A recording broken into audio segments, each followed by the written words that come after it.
Bonsoir à tous, bienvenue à ce flash d'information. L'Association des femmes juristes et l'Institut pour les droits de l'homme et développement en Afrique renforcent les capacités des défenseurs des droits des femmes et des filles de Côte d'Ivoire et du Burkina Faso. L'objectif est de les outiller afin d'œuvrer pour la mise en œuvre des tests qui protègent les femmes et les filles dans leurs pays respectifs. La grande foire internationale commerciale et artisanale d'Abidjan a ouvert ses portes hier dans la commune de Yopougon jusqu'au 4 avril prochain. Des exposants de plusieurs pays africains sont présents pour valoriser les produits de santé, des pagnes et autres objets traditionnels des artisans. Issa Tchounaïo. Valoriser le savoir-faire des artisans, c'est ce à quoi s'emploie la Maison de l'artisan depuis 2009 à travers les journées internationales de l'artisanat traditionnel d'Abidjan.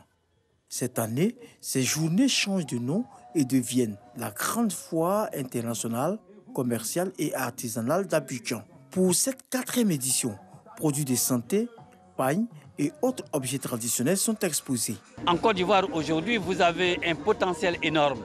Ce qu'il faut pour promouvoir ce secteur, c'est créer non seulement des espaces de commercialisation, des espaces de promotion, mais c'est aussi rechercher des débouchés commerciaux. L'artisanat en Côte d'Ivoire, c'est très important. C'est une base qu'il ne faut pas négliger du tout. Il faut déjà féliciter les promoteurs. Parce qu'en cette période de Covid-19, ce n'était pas évident du tout. La commune de Yopougon accueille la 4e édition de cette foire. De quoi réjouir les autorités municipales.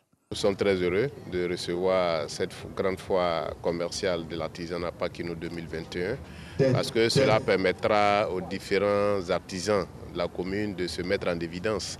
Vous voyez déjà quelques visites qu'on a eu à effectuer. Nous avons des produits qui sont faits avec une certaine dextérité qui méritent d'être mis en lumière. Chaque commune de Côte d'Ivoire devrait pouvoir réserver des espaces pour l'expression des artisans. Vous savez ce que la Côte d'Ivoire représente au plan économique et artisanal. C'est vraiment la fusion de toutes ces productions qui se retrouvent en Côte d'Ivoire.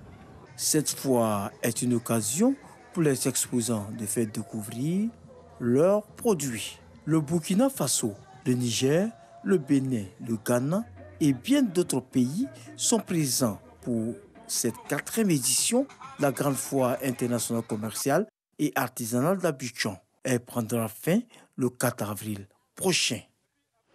Dépêchez-vous donc pour y faire un tour. Plus de 70 tonnes de vivres et non-vivres d'une valeur de plus de 80 millions de francs CFA seront distribués aux chrétiens en cette période de jeûne. C'est une initiative du gouvernement ivoirien. Hier déjà, dans les locaux de Caritas Côte d'Ivoire, plusieurs dons ont été faits. On en reparle ce soir à 20h. À l'étranger, la ville de Palma, située dans le nord-est du Mozambique, est désormais aux mains des djihadistes qui l'ont attaqué mercredi dernier. Les forces gouvernementales se sont retirées de Palma. Donc, la ville est du fait saisie par les groupes armés djihadistes. Les combats se poursuivent dans cette zone.